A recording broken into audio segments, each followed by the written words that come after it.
अस्सलाम वालेकुम। So today I am making chicken patties. दो मेथड से ओवन में भी बना रही हूँ और एयर फ्रायर में भी बना रही हूँ, और दोनों मेथड आप देख सकेंगे। और अगर अभी तक आपने मेरा चैनल सब्सक्राइब नहीं किया तो please subscribe please, and bell icon जो है उसको प्रेस कर दें फॉर न्यू वीडियोस। और ये बहुत ही मज़े की चिकन पैटीज़ जो हैं, बेकरी से भी ज़्यादा मज़े की, आप घर पर बना सकते हैं। So let's start. सबसे पहले मैंने 2 या ढाई प्याज लेके उनको चॉप कर लिया बारीक बारीक, और उनको हल्का सा सौते किया। उसके बाद मैंने चिकन का कीमा जो था वो इसके अंदर ऐड कर दिया। वो ऐड करने के बाद इसको मैंने अच्छे से जो ऑयल मैं भूल गई, ऑयल जो है 2 टेबलस्पून आपने ऑयल ऐड कर देना है। उसके बाद चिकन के कीमे को आप अच्छे से फ्राई कर लेंगे। उसके बाद उसमें आप सारे इंग्रेडिएंट्स जो हैं वो डाल देंगे, और ये सब इंग्रेडिएंट्स जो हैं आपको वीडियो के एंड के ऊपर रेसिपी कार्ड है वहाँ पे मिल जाएंगे, तो डोंट वरी। तो बस आप मेथड देखें इस वक्त, और सारी चीज़ें इसके अंदर डाल के एंड पे मैंने जो सॉसेस थे, सिरका और सोया सॉस और ऑयस्टर सॉस जो थे वो भी ऐड कर दिए। और करने के बाद एक अच्छा सा स्टर दें, इसको अच्छे से मिक्स करें। मिक्स करने के बाद आप इसको कुक करें ऑलमोस्ट 5 मिनट्स के लिए। तो ये 5 टू 10 मिनट्स में जो है ये मसाले भी कुक हो जाते हैं, बिल्कुल रेडी हो जाता है। और एंड पे ये मेरी टिप है कि कॉर्नफ्लोर जो है 1 टेबलस्पून वो आप पानी में मिक्स करके इसके अंदर ऐड कर दें जब बिल्कुल रेडी हो जाए आपका कीमा। उससे ये होगा कि जो इसकी थिकनेस है ना वो बहुत ही मज़े की हो जाती है, और आपको फिलिंग करने में बहुत आसानी होती है। इसके बाद मैंने जो है पफ़ पेस्ट्री शीट्स ले ली थी, डॉन की ली थी। तो आप ये ले लें तो ज़्यादा बेटर है। घर में भी बना सकते हैं, बट वो मुश्किल हो जाता है। मैंने स्क्रीनशॉट ऐड कर दिया है, तो आप ये डॉन की ये पफ़ पेस्ट्री डो है वो ले सकते हैं। उसके बाद आप इसको फिल कर लें इस तरह से, जिस तरह से आपको नज़र आ रहा है। और एंड पे जो आप कांटा है, आप उसकी मदद से एक अच्छा सा डिज़ाइन भी बना सकते हैं। उससे लुक और प्रेजेंटेशन जो है बहुत अच्छी हो जाती है।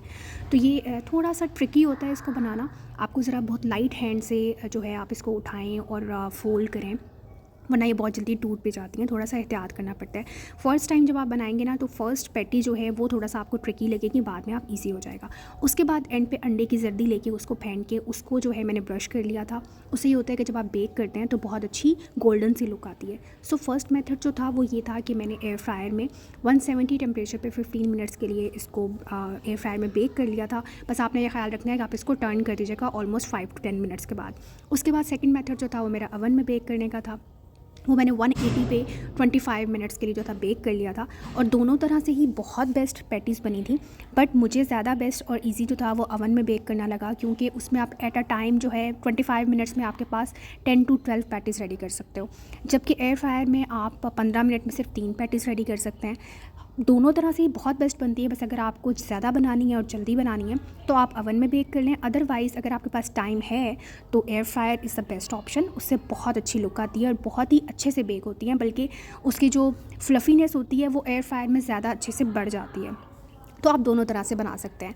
तो ये बहुत ही खस्ता किस्म की जो थी, बेकरी स्टाइल के अंदर जो थी वो पैटीज़ बनी थी, बहुत ही ज़बरदस्त। आप ज़रूर ट्राई कीजिएगा। और इसकी जो फिलिंग थी वो तो बहुत ही टेस्टी थी, बहुत मज़े की थी। मतलब बाज़ार से आप लेंगे तो आपको ऐसा टेस्ट जो है ना वो नहीं मिलेगा। तो ये बहुत ही खस्ता जो थी बेकरी स्टाइल पैटीज़ जो थी वो रेडी हो चुकी हैं। आप देख सकते हैं कितनी खस्ता और कितना प्यारा कलर, बहुत ही गोल्डन और मज़े का कलर भी रेडी है। और आप ये जो इंग्रेडिएंट्स हैं सारे रेसिपी के वो इस कार्ड में देख सकते हैं। और please do like my video. Thank you so much. अल्लाह हाफ़िज़।